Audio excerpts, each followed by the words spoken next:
Have you ever felt alone, even when surrounded by people? As if you were missing someone to share a comfortable silence or a good laugh with.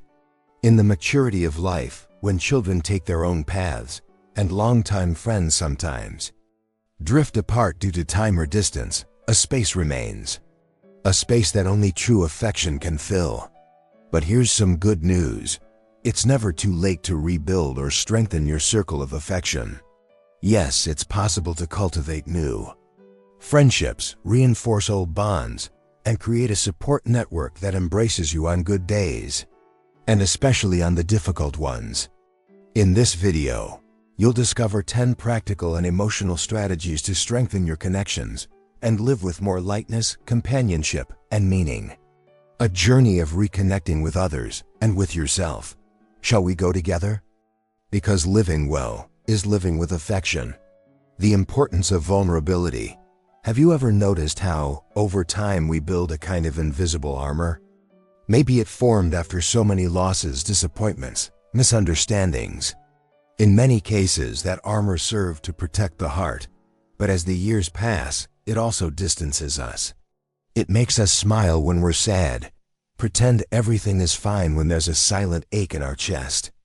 It's as if, by trying to appear strong all the time, we gradually drift away from others and even from ourselves. But here's something no one may have told you clearly. True strength lies precisely in being vulnerable.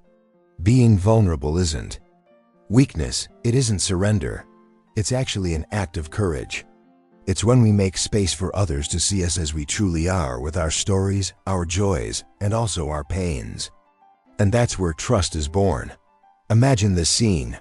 A 72-year-old woman, widowed just over a year ago, decides to return to the reading group at the park. She stays quiet for the first few weeks, barely participating. Then one day, after hearing a poem about longing, she takes a deep breath and says, "You know, I thought after my husband passed, I'd know how to handle loneliness. But the truth is, some days, only silence answers, and it's hard." It was as if those words opened an invisible door. Other women in the group felt permission to share their own sorrows, their own losses. There, in that simple reading circle, something precious was born, true connection. And it only happened because someone had the courage to speak their truth. Vulnerability builds bonds. It disarms defenses and shows others they're not alone. When we're honest about what we're experiencing, without exaggeration, without drama, just with truth, we give others permission to be honest with us too. And that's the soil where affection grows out, of course. Not everyone is trustworthy. Not everyone deserves to know our most intimate parts. That's why vulnerability must be cultivated wisely. This isn't about sharing everything with anyone, but choosing people who've already shown respect, listening, and care. Sometimes it can start with something small, saying you've been missing someone, or that you're nervous about a doctor's appointment, or that you long for something you can't even explain. That small gesture revealing an insecurity, a doubt, or a longing has a profound impact. It humanizes us. It brings us closer. It turns an acquaintance into someone you can share the journey with. Maybe you're thinking, but I've lived so much already. Why start now? And I'll answer you gently. It's precisely because you've lived so much that you deserve truer, deeper, lighter relationships. At this stage of life, what matters most are the bonds that nourish us. And those bonds only grow stronger with truth. If you've never felt comfortable showing your true self, maybe it's because you've lacked a safe space until now. But you can start creating that space. How? By taking the first step. Today, choose someone you trust, a child, a friend, a neighbor, and share a small insecurity. It could be something simple. I've been feeling forgotten. I've missed having someone to talk to. Or even, sometimes I'm afraid of the future. Don't underestimate the power of those words. They're seeds. And when they fall on fertile ground, bonds take root and last. Being vulnerable is a gift you give yourself and also offer to others. And maybe, By allowing yourself to feel and share, you'll discover there's far more support around you than you imagined. It was just hidden, waiting for the chance to reveal itself. Listening with presence. There's a huge difference between hearing and truly listening.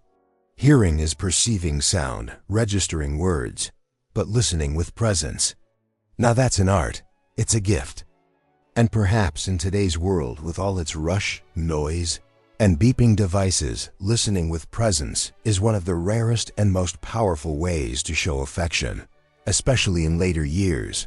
It's common to feel like our voices aren't heard as much anymore.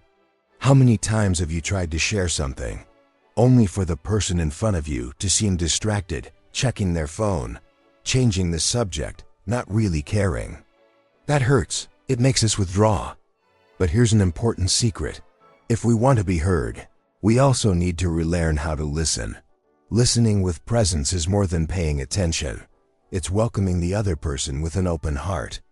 It's letting time slow down. It's not thinking of your response while the other person is still speaking. It's offering silence, yes, but the kind filled with respect, attentiveness, and patience.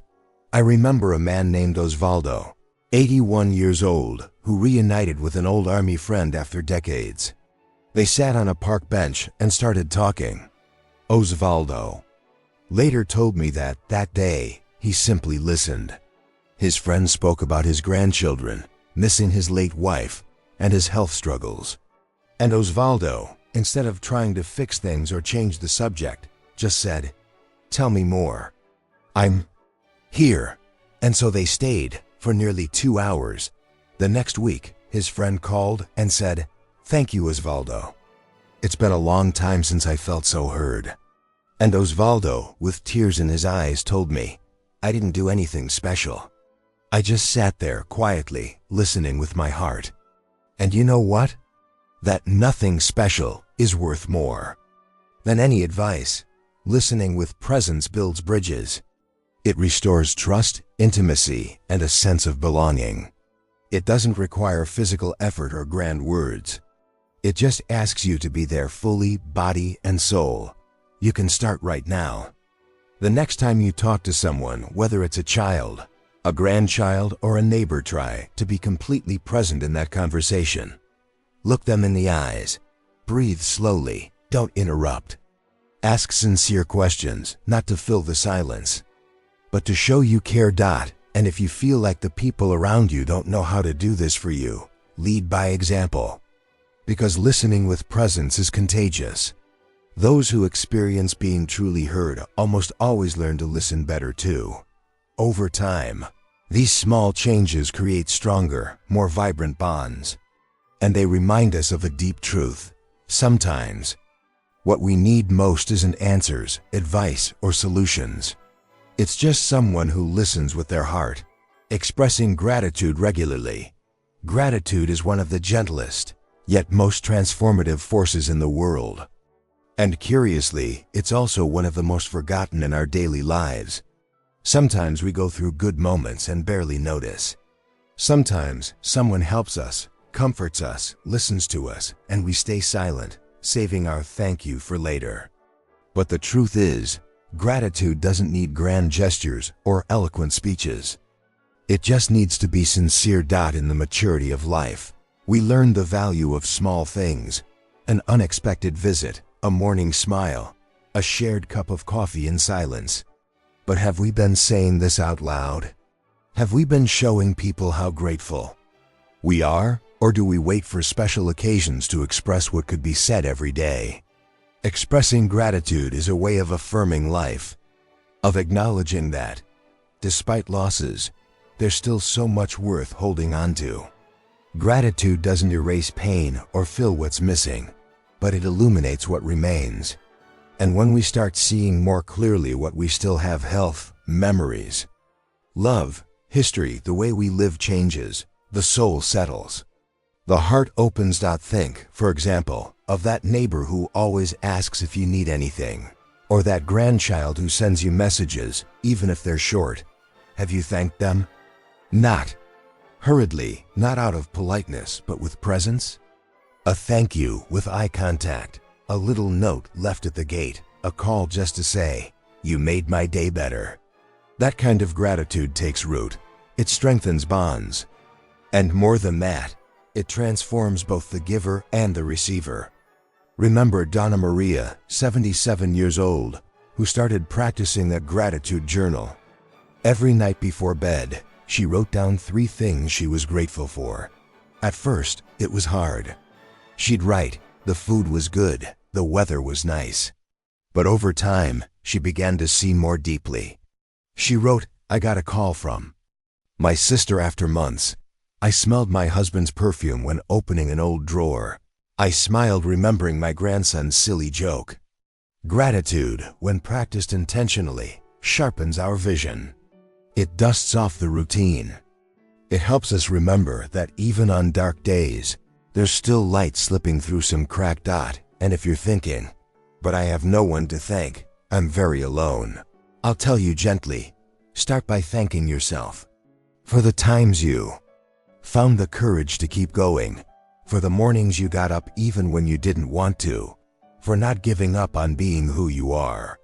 Gratitude is also an act of self-love. Now a practical invitation. Choose one person today, a family member, an old friend, even a pharmacy clerk, and say something sincere. It doesn't have to be elaborate. It could be, I'm happy when you call me, or thank you for always listening. Sometimes, a phrase like that has the power to change someone's day. And in the process, it changes yours too. Gratitude is like a bridge. It brings hearts closer, creates tenderness, awakens memories. And when practiced consistently, it becomes a habit. A habit that, in the end, helps us live with more lightness, more presence, and more love. Quality time matters more than quantity. We often cling to the idea that true love is measured by how much time we spend with someone. We think connection only exists in constant togetherness, long conversations, frequent visits, uninterrupted presence. But the truth is, the quality of shared moments often speaks louder than their duration. And with time, this realization becomes even more valuable. In later years, it's common for time with children, grandchildren, or longtime friends to dwindle. Everyone has their own path, routines, and commitments. This can leave a feeling of abandonment or distance. But are we looking at it the right way? Instead of counting hours, shouldn't we be measuring the depth of our encounters? A 10-minute conversation when there's true presence, active listening, and affection can be worth more than hours spent with someone distracted, rushed, or absent. A quick coffee with genuine laughter and eye contact can warm the heart for days. This is where wisdom comes in, recognizing and valuing quality time, the kind that nourishes, even when brief. Take, for example, a grandchild who can only visit on Sundays for an hour or 2. It might seem too little, but if, in that time, they put away their phone, listen attentively, hug you warmly, and laugh at your old stories, then that's a bond being carefully nurtured.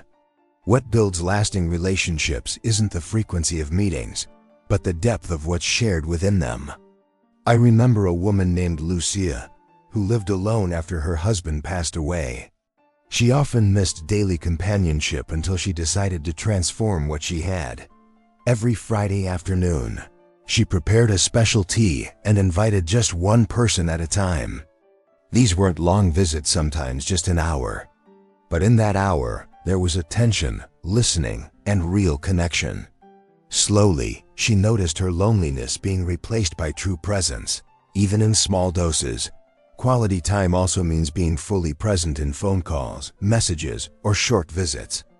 When there's sincere intention, even brief moments become meaningful. And more importantly, when we cultivate quality time with others, we also learn to offer it to ourselves. Have you ever spent quality time with yourself? Sitting quietly with tea and your favorite music, flipping through a photo album slowly, writing a letter to someone from your past, even if you never send it? This kind of presence with yourself also strengthens your circle of affection. Because before you can be whole with others, you must be whole with you. So here's a practical suggestion. Don't mourn the time you lack. Invest in the time you have. Make every encounter, every conversation, an opportunity for real presence. And if you're the visitor, the phone call, the present friend arrive with your heart, even if it's just for a little while. Gradually you'll notice that even with fewer hours, there's more depth. And that building true bonds doesn't depend on the clock, but on intention. In the end, what matters isn't how much time was spent together, but how much of ourselves we left in that moment, reconnecting with old ties, courage, and lightness. Over the years, we collect many bonds, friendships from youth, distant relatives, neighbors who became like family, co-workers with whom we shared more than just tasks.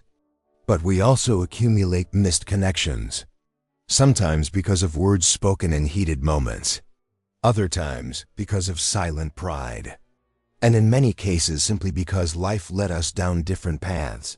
Time passed, and those ties loosened. Yet deep down, some of those connections still live within us.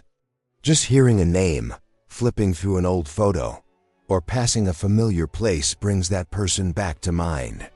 And with them, the question, would there still be time to reconnect? The answer is yes, but it takes courage. And lightness. Courage to look at the past without resentment, to accept that not everything went as we wished, but that there's still room to rebuild. And lightness, not demanding explanations or perfection from the other person. Just a possible fresh start within today's possibilities. I remember Benedito, an 83-year-old man who, after more than 20 years without speaking to his younger brother, decided to write a letter. He didn't explain all the reasons for their distance or reopen old wounds. He simply wrote, "Time has passed and I realize I miss you. If you'd like to talk, I'll be here." Days later, he received a short, emotional reply. They arranged a meeting. At first, they spoke little, but soon they laughed over childhood memories, shared stories about their father, and talked about their grandchildren. They left that reunion lighter, as if they'd set down a weight they hadn't realized they were carrying. Reconnecting old ties isn't about returning to the past as it was. It's about finding, in the present, a new way to be together. And even if the other person isn't ready to reconnect, the simple act of trying is already liberating. It means you've chosen peace, that your maturity has overcome pride. But there's something important. This effort must come with an open heart, no demands. Responses won't always come quickly. They won't always be what you hoped for. But if there's sincerity, something shifts. Sometimes, reconnecting isn't about restoring a friendship as it was, but simply clearing the emotional path that was once blocked. This applies even to bonds with those who are no longer here. Some carry guilt, resentment, or unresolved longing. Writing a letter, visiting a meaningful place, offering a sincere prayer, these can be symbolic ways to reconnect, bringing relief to the heart. Now here's a practical invitation. Think of someone who is important to you but with whom you've lost touch. A sibling, an old friend, a distant cousin. Ask yourself, what still ties me to this story? Is it worth holding on to? If the answer is no, maybe it's time to take the first step. A simple message, a phone call, a short visit. Something like, "I thought of you the other day and wanted to see how you're doing." That's all. No pressure. No revisiting the past as a judge. Just the generosity of someone willing to open doors. Reconnecting old ties is one of the most beautiful things we can do for ourselves, and often for the other person too. Because deep down, almost everyone is waiting for someone to say, "There's still room for us." And that someone could be you. Asking for help without guilt. Asking for help. Two simple words, yet so loaded with resistance. Especially as we reach the later stages of life. Many of us grew up believing that being strong means handling everything alone, that relying on others is a sign of weakness. So we pile up silences, ignore our pains, and mask our struggles, even when everything inside us cries out for support. But here's a truth that needs to be said. with all the kindness it deserves. Asking for help is an act of courage. It's a gesture of humility and wisdom. Because no one, absolutely no one, should face life's challenges without support. And as time passes, mutual care becomes even more precious. The network of affection, the knowledge that we can count on someone and that they can count on us too. It's common among older adults to hear phrases like, "I don't want to be a burden," or "They have their own lives. I won't bother them." This comes from the generous heart of someone who has learned to give much, but forgot they also deserve to be cared for. This mindset isolates us. And isolation, little by little, turns into loneliness, silent sadness, unnecessary weight. Asking for help isn't a burden, it's a bridge. It's a chance to strengthen bonds, to let someone come closer and express their affection too. There's profound beauty in saying, "I need you," because it reveals trust. It reveals connection. And above all, it reveals our shared humanity. I remember Donna Antinia, 79 years old. She had a small fall at home and out of pride, didn't tell anyone. She spent days in pain, avoiding going out, until her granddaughter noticed something odd in the way she walked. When they finally saw a doctor, they discovered she had fractured her foot. I asked her why she hadn't said anything, and she replied, "Oh dear, I used to be so strong. I didn't want to worry anyone." I told her with all the tenderness in the world, "But strength, Donna Antinia, is different now. It's allowing yourself to be cared for." And that's what we must learn. There's a time to give and a time to receive. Both are dignified. Both are sacred. When we allow ourselves to ask for help, we also give others the chance to feel useful, to practice love, to be present. Often, it's our children and grandchildren who want to be there, but don't know how, or feel they don't have space. An honest request can be exactly what opens that door. And help isn't just for emergencies. Sometimes it's a ride to the doctor, company to sort out a bank issue, a trip to the store. A simple, "Can you come talk with me today?" Small gestures that transform everyday life. Here's a practical invitation. Think of something you've been struggling with alone. Something that might be wearing you down, even if you won't admit it. Choose someone you trust, someone with whom you share affection, respect, and history. Ask for help, clearly, but without guilt. Say something like, "I know you're busy, but I'd like to ask you for something. It would make my day much easier." You'll be surprised by people's willingness when the request comes with sincerity and warmth. Remember, accepting help doesn't diminish you, it humanizes you. And it strengthens bonds, because the most beautiful connections aren't built only when we give, but also when we allow ourselves to receive, creating small rituals of connection. Life is made of rituals. Some we learn early: breakfast with buttered toast, bedtime prayers, calling a relative every Sunday afternoon. Simple repeated gestures that create structure, that silently say, "You matter, I'm here." But as time passes, many of these rituals fade. Sometimes because life gets busy, sometimes because people change, or simply because we didn't realize their value. Yet it's precisely in this mature phase of life that small rituals become even more powerful. They give meaning to our days. They help combat loneliness. And more than that, they keep bonds alive. A ritual isn't a complicated ceremony. It only requires intention. It can be as simple as sending a good morning message to someone dear, making a special recipe for your grandchildren every month, waiting for them with that warm joy in your chest, lighting a candle each evening while listening to an old song and fondly remembering those who've touched your life. I remember Sue Anselmo, an 82-year-old widower who created a ritual with his daughter. Every Monday, without fail, at 8 p.m., they had tea together over video call, even living in different cities, even when tired.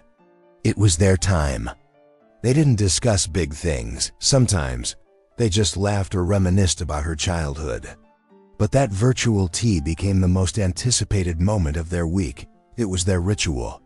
And it sustained their connection across the distance, because what sustains affection isn't grand events, but small gestures repeated with love.